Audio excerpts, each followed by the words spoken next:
Hi అండి. పక్కన ఒక పిక్ షేర్ చేశాను చూసారా? ఆ మోడల్ నెక్ అయితే పెట్టమన్నారు. పోట్లీ బటన్స్ వద్దన్నారు కస్టమరు. సో, దానికోసం అయితే ఈ వీడియో పోస్ట్ చేస్తున్నాను. ఎలా కుట్టాను ఏంటనేది.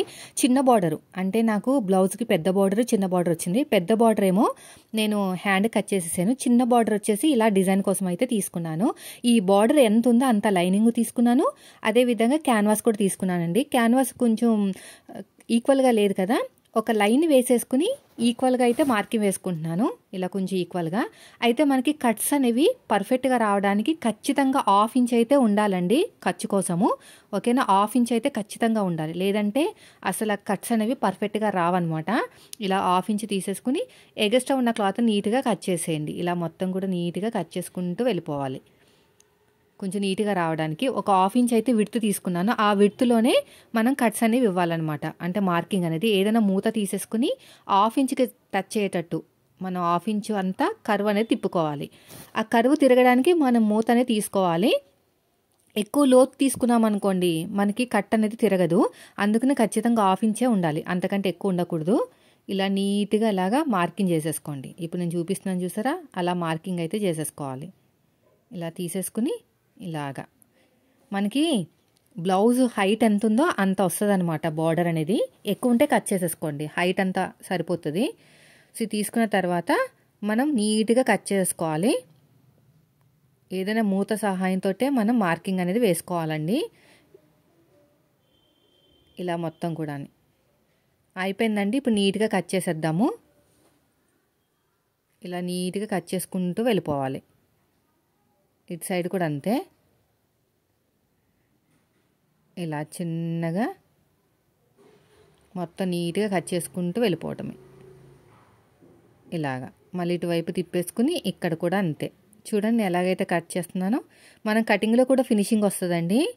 మనం ఎంత బాగా స్టిచ్చింగ్ చేసినా కూడా కటింగ్ మంచిగా చేస్తే మంచి ఫినిషింగ్ వస్తుంది అనమాట.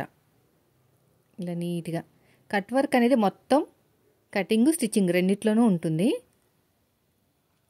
ఆ కర్వ్స్ ఎలా ఉన్నాయో అలాగా కట్ చేసుకుంటూ వెళ్ళిపోవాలి. మార్కింగ్ పక్క నుంచి కట్ చేస్తున్నాను, మీరు అబ్జర్వ్ చేశారా? మార్కింగ్ పైనుంచి కాదు, పక్క నుంచి. ఇప్పుడు ఇలాగ ఐరన్ చేసేస్తాను. ఒరిజినల్ క్లాత్ పెట్టుకుని ఐరన్ చేసిన తర్వాత మనం లైనింగ్ పెట్టుకుని తిప్పేసుకోవాలన్నమాట. ఓకే, చూపిస్తాను. ఇప్పుడు ఐరన్ చేస్తున్నానండి. నేనైతే మీడియం హీట్లోనే పెట్టాను, హై హీట్లో పెట్టలేదు. ఎందుకంటే మనకి ఇది వచ్చేసి పట్టు కదా, కాలిపోతుంది అనమాట. నేను అప్పుడప్పుడు చెప్తూ ఉంటాను కదా, క్యాన్వాస్కి ఫుల్ హీట్ ఉండాలి, లేకపోతే మనకి ఐరన్ అవ్వదని. ఇప్పుడు నాకు ఫుల్ హీట్ పెడితే కాలిపోతుంది. గమ్ అని ఉంటుందన్నమాట. ఒక సైడ్ గమ్ ఉంటుంది, ఇంకో సైడ్ ఉండదు. సో గమ్ అనేది అడుగు భాగంలో పెట్టేసుకుని దీనిపైన ఇలా పెట్టేసుకుని మంచిగా నీట్గా ఇలాగ ఐరన్ చేసేసుకోవాలి. ఇలా మొత్తం కూడా ఇలా నీట్గా ఐరన్ చేసేసుకోవాలి. ఇలాగా చూడండి, ఐరన్ చేసుకుని ఒరిజినల్ క్లాత్ మీద పెట్టుకున్నాను. అడుగు భాగంలో లైనింగ్ పెట్టేసుకుని కుట్టుకోవాలి. ఆ కట్ వర్క్ పైనుంచే కుట్టుకుందాము. ఇప్పుడు చూడండి, ఇలా పెట్టేసుకుని నేను క్యాన్వాస్ని అంటించేటప్పుడు అంటే మనం ఐరన్ చేసేటప్పుడు కొంచెం ఖర్చు వదిలేసుకుని ఒరిజినల్ క్లాత్ మీద ఐరన్ చేసుకున్నాను. ఎందుకో తెలుసా? ఇలా స్ట్రేట్గా కుట్టు వేయటానికి నాకు ప్లేస్ కావాలన్నమాట. పిన్స్ పెట్టుకునే కన్నా ఇలా కుట్టు వేసుకుని కట్స్ కుట్టితే అప్పుడు ఫినిషింగ్ నీట్గా వస్తుంది. ఇలా మొత్తం కూడా. ఇప్పుడు నేనైతే కార్నర్కి క్యాన్వాస్ బాగా కార్నర్కి వేస్తున్నానండి. ఒక సిస్టర్ అడిగారు, ఒకసారి కార్నర్కి అంటారక్క, ఇంకొకసారి క్లాత్ మీద అంటారు, ఏది కరెక్ట్ అని. మనం ఈ కట్స్ అని తిప్పేటప్పుడు క్యాన్వాస్ పైన కుట్టు వేసే ఉద్దేశం ఉంటే అప్పుడు మీరు క్యాన్వాస్ పక్క నుంచి కుట్టుకోవాలి. లేదు మేము క్యాన్వాస్ పైన ఇంకా కుట్టు వేయము, అదే కట్స్ పైన ఇంకా కుట్టు వేయము అనుకుంటే మీరు ఇంకా ఇలా వేయాల్సిన అవసరం లేదనమాట. నేనైతే కార్నర్కి వేస్తున్నానండి ఇప్పుడైతేని, బాగా కార్నర్కి అనమాట. ఇంకా నాకు క్లాత్కి క్యాన్వాస్కి టచ్ అయ్యే ప్లేస్ అనుకోండి, మీకు కుట్టేటప్పుడు తెలిసిపోతుంది, ఖచ్చితంగా తెలుస్తుంది ఎలా కుట్టుకోవాలి ఏంటనేది. కొద్దిగా ఎక్స్పీరియన్స్ కూడా ఉండాలన్నమాట. బాగా ప్రాక్టీస్ చేస్తే వస్తాయండి కొన్నేమో బాగా ప్రాక్టీస్ చేయాలి, ఇంకొన్నేమో మనం బాగా చూడాలన్నమాట. సూదిని కిందకి దింపాలి, పాదాన్ని పైకి లేపాలి. నేను అసలు ఒక హ్యాండ్ని యూజ్ చేస్తున్నాను చూడండి. ఇలాగా సూదిని కిందకి దింపాలి, పాదాన్ని పైకి లేపాలి. ఇలా అనుకుంటూ వెళ్ళిపోవటమే. ఇలా మొత్తం కూడా మళ్ళీ సూదిని కిందకి దింపాలి, పాదాన్ని ఇలా పైకి లేపాలి, అంతే, ఇంకేమీ లేదు. ఇప్పుడు ఎగస్ట్రా ఉన్న క్లాత్ని కొంచెం ఖర్చు ఉంచుకుని కట్ చేసేద్దాం. ఇలా నీట్గా కట్ చేసుకోవాలి. కొంచెం ఖర్చు ఉంచుకుని నీట్గా కట్ చేసుకుంటే మనకి పీలుకుపోతుంది అనమాట. అదే కుట్టుకి దగ్గరలో కట్ చేసామనుకోండి పీలుకుపోతుంది. అది బాగా గుర్తుపెట్టుకోండి, పాడైపోతుంది కట్ వరకు. నేనైతే కొంచెం దూరంగానే కట్ చేస్తున్నాను ఇలాగా. ఇక్కడ కూడా అంతే, ఆ క్యాన్వాస్ పక్క నుంచే స్టిచ్ వేసాను నేను. కొంచెం దూరంగా కట్ చేస్తున్నాను. ఇలా నీట్గా కట్ చేసుకోండి.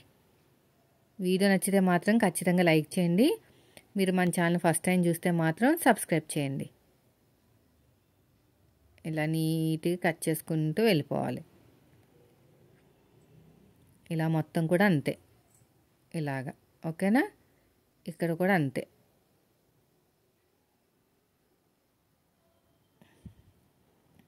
ఇలాగా. ఇప్పుడు ఓపెన్ చేసేద్దాము. ఇలా ఓపెన్ చేస్తే మంచి ఫినిషింగ్ వస్తుంది. చూడండి కట్స్ అనేవి ఎంత బాగా తిరుగుతున్నాయో, ఎక్కడ ముడతలు రాకుండా నీట్గా వస్తుంది అనమాట. ఇలా మొత్తం కూడా అంతే. ఇలా మొత్తం ఓపెన్ చేసుకుని ఆ కట్స్ ఉన్న చోట కొంచెం అడ్జస్ట్మెంట్ చేసుకోవాలి హ్యాండ్ తోటి. ఇదిగోండి ఇలా అనాలన్నమాట. ఇలా అంటే మనకి షేప్స్ అనేవి పర్ఫెక్ట్గా వచ్చేస్తుంది. చూడండి ఇలా ఇలా అంటే మనకి కుచ్చు కింద రాదనమాట. ఇక లోపలికి వెళ్ళింది కొంచెం ఇలా పైకి తీయండి. అంతే, ఇలాగా బాగా వస్తుంది. కుచ్చు కుచ్చు కింద అస్సలు రాదు.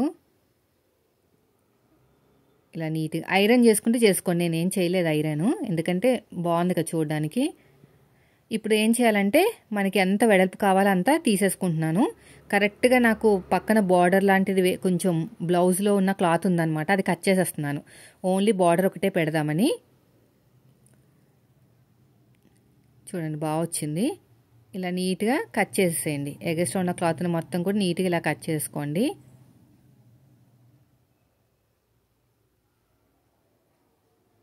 ఇప్పుడు దీనికి పైపింగ్ వేసుకోవాలండి. స్ట్రేట్గా ఉన్న పీస్ అయితే సరిపోతుంది, క్రాస్గా అవసరం లేదు.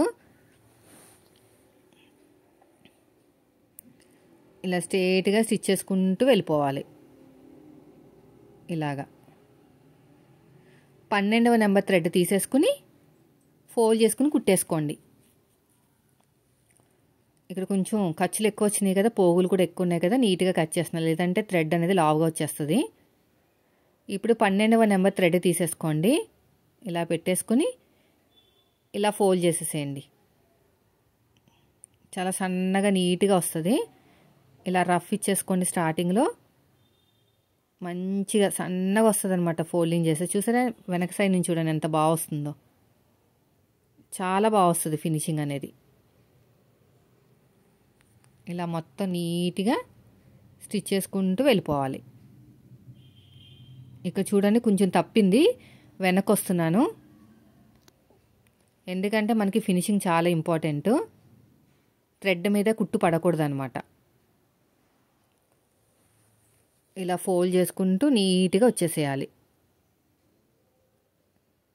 ఎక్స్ట్రా ఉన్న థ్రెడ్ని కూడా కట్ చేసేసేయండి. ఇలా ఫోల్డ్ చేసుకుని స్టిచ్ చేసుకుంటూ వచ్చేసేయాలి.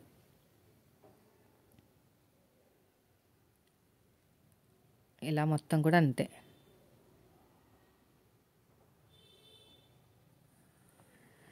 అయిపోయిందండి. ఇప్పుడు మనకైతే రెడీ అయిపోయింది. ఇప్పుడు నేను ఆల్రెడీ బాడీ పార్ట్ అయితే రెడీ చేసేసుకున్నాను. బ్లౌజ్కి బాడీ పార్ట్ అంతా రెడీ అయిపోయింది. సైడ్ జాయింట్ ఒకటే చేయలేదు. ఇక్కడ చూడండి మనకి పళ్ళు వైపు, పళ్ళు వచ్చే వైపు వేయకూడదు అనమాట. పళ్ళు రాని వైపు అంటే మనకి ఎటు కుడి చేతి వైపుకు వేయాలి.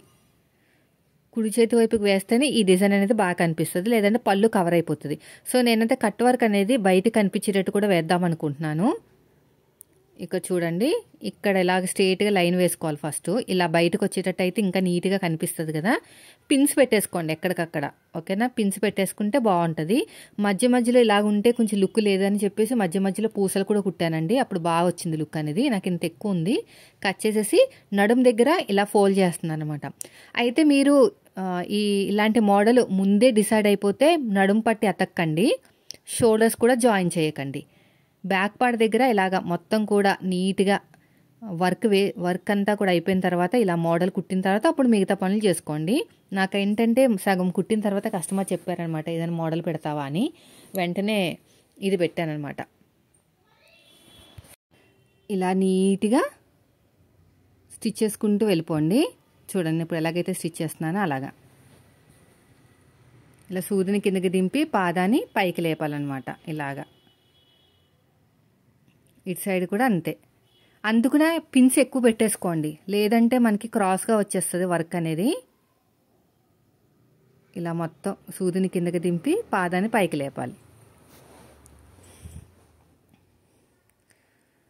ఇలా మొత్తం కూడా సూదిని కిందకి దింపి పాదాన్ని పైకి లేపాలి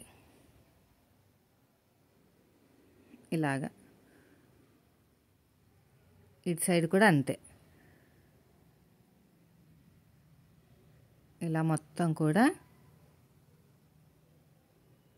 ఇక్కడ లోపలికి ఇలా ఫోల్డ్ చేసేయటమేనండి, ఇంకేం లేదు.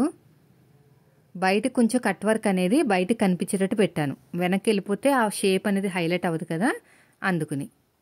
ఈ కట్స్ చూసారు ఎంత చక్కగా వచ్చేసినాయి, ఎక్కడ ముడతలు రాకుండా. నేను కట్టింగ్ చేసే పద్ధతిని బట్టే మనకి ముడతలు అనేవి రావండి. కుట్టే విధానం, కటింగ్, ఈ కట్ వర్క్ మొత్తం కూడా కుట్టే విధానం కటింగ్లోనే ఉంటుంది. మళ్ళీ ఇక్కడ కూడా సూదిని కిందకి దింపి పాదాన్ని పైకి లేపాలన్నమాట ఇలాగా. థ్రెడ్ పైపింగ్ అనేది కనిపించకూడదు కట్స్ దగ్గర, అది కవర్ చేస్తున్నాను. ఈ లోపలికి ఇలాగా ఫోల్డింగ్ చేసేస్తున్నాను. ఫోల్డింగ్ చేసి ఇది కూడా క్లోజ్ చేసేసుకుని ఇలా వచ్చేసి చూడండి, ఇలా ఫోల్డింగ్ చేసుకుని ఇలా మొత్తం ఇలా ఫోల్డింగ్ చేసుకుని ఇటువైపుకి వచ్చేసి